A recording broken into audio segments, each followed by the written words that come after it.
was to be funded by scrapping digital ID.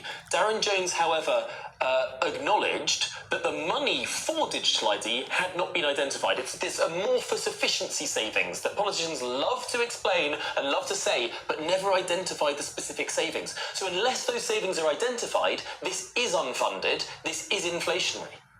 Well, the savings will be identified in the Red Book at the budget in the autumn. Maybe Darren wasn't over the detail. Of course, he wasn't in the Treasury. He was busy working away on digital ID. So we can forgive him after a heavy night of being off the leash in the cabinet that perhaps he wasn't over that detail. Yeah, I mean, Heidi Alexander, the Transport Secretary this morning, was on another channel, and she was trying to explain how the government's, how this £2 bus fare cap is going to be funded.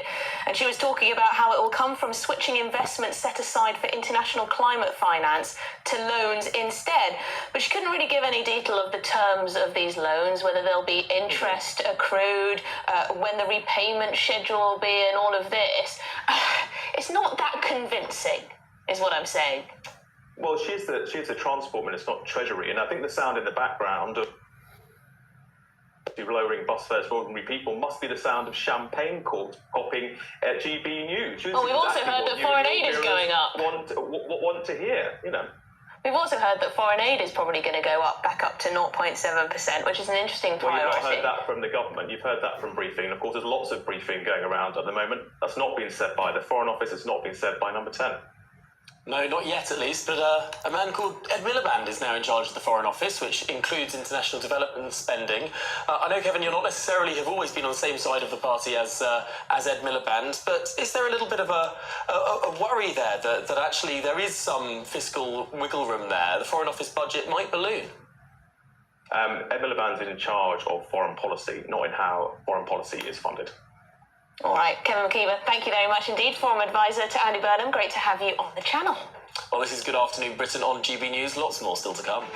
Yes, the British actress Jameela Jamil says Brits are truly the most evil people in history and that Britain is Thanos. Yes, she's referring to the fictional warlord with genocidal tendencies.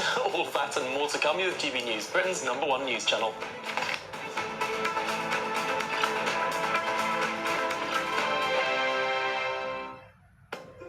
Britain is not just a geographical expression.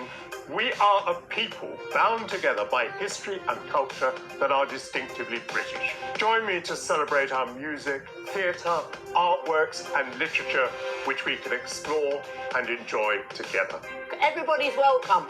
Sunday with Michael Portillo. Every Sunday at 11 a.m.